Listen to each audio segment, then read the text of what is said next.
Hello friends, welcome to my YouTube channel. ఈరోజు మన వీడియోలో ఎంతో టేస్టీగా అండ్ హెల్తీ అయిన వెల్లుల్లి కారం చేసుకుందామండి. ఇది హెల్త్కి ఎంతో బెనిఫిట్ని ఇస్తుంది.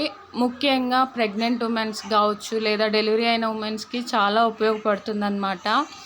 సో ఇదేంటంటే మెయిన్గా డెలివరీ అయిన ఉమెన్స్కి పాలు పట్టడానికి అయితే హెల్ప్ చేస్తుంది. అలా ఎంతో హెల్ప్ చేస్తుంది. చాలా అంటే చాలా బాగుంటుంది. ఎవరైనా టేస్టీగా చేయొచ్చు. అలాగే మనకి ఇంట్లో ఎలాంటి కూరగాయలు లేనప్పుడు ఏం లేనప్పుడు కూడా ఇది చాలా ఈజీగా క్విక్గా అయిపోతుంది. సో ఒక్కసారి ట్రై చేయండి. ఎలా వచ్చిందనేది కామెంట్ అయితే చేసేయండి. ఇది ప్రెగ్నెంట్ ఉమెన్స్కి చాలా హెల్ప్ అవుతుందండి. బికాజ్ డెలివరీ తర్వాత కొంతమందికి పాలు అనేది ఉండవు, చాలా తక్కువగా ఉంటుంది. సో అలాంటి వాళ్ళకి ఏంటంటే ఇది హెల్ప్ అవుతుంది అనమాట పాలు పట్టడానికి. ఎందుకంటే వెల్లుల్లి మనం ఎక్కువగా వేసుకుంటాం కదా. సో వెల్లుల్లికి ఏంటంటే పాలు పడతాయి అన్నమాట. సో తప్పకుండా ఎవరైతే మన వీడియో చూసే ప్రెగ్నెంట్ ఉమెన్స్ కావచ్చు లేదా డెలివరీ అయిన ఉమెన్స్ కావచ్చు, ఎవరైనా కానీ తప్పకుండా ట్రై చేయండి ఒకసారి.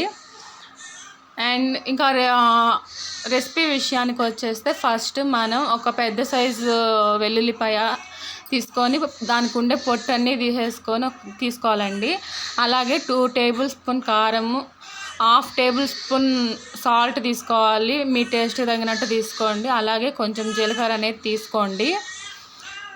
ఇవన్నీ రోట్లో వేసుకొని అయితే దంచుకోవాలి. మీ ఇష్టం. అంటే సిటీలో ఉండే వాళ్ళకి, టౌన్లో ఉండే వాళ్ళకి ఇలా రోళ్ళు అయితే ఉండవు కదా. సో వాళ్ళు ఏంటంటే మిక్సీ అయినా చేసుకోవచ్చు. ఇంకోటి ఏంటంటే కారం ప్లేస్లో మనము రెడ్ చిల్లీస్ అయినా తీసుకోవచ్చండి. మిక్సీకి వేసే వాళ్ళైనా అయితే రెడ్ చిల్లీస్ అయినా తీసుకోవచ్చు. సో అవైనా తీసుకోండి, మీ ఇష్టము. అలాగే 2 మీడియం సైజు ఉల్లిపాయలు ఇలా పొడుగ్గా కోసుకోవాలి, కట్ చేసుకొని అయితే పెట్టుకోవాలి.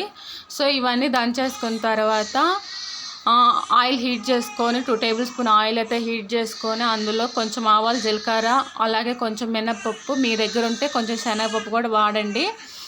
అండ్ ఈ ఎర్రగడ్డ అనేది బాగా ఫ్రై చేసేసుకోవాలి. అంటే డార్క్ కలర్లోకి అయితే రావాలి. డార్క్ బ్రౌన్ కలర్లోకి అయితే మనకు వచ్చిన తర్వాత మనం దంచి పెట్టుకున్న ఈ వెల్లుల్లి కారం అనేది అందులో వేసేసి ఆయిల్ అంతా కారానికి అయితే పట్టేటట్టు చూసుకోవాలి. అప్పుడే ఇది చాలా టేస్టీగా ఉంటుంది. సో ఒక్కసారి ఖచ్చితంగా ట్రై చేయండి. ఎలా వచ్చిందనేది నాకు కామెంట్ అయితే చేయండి.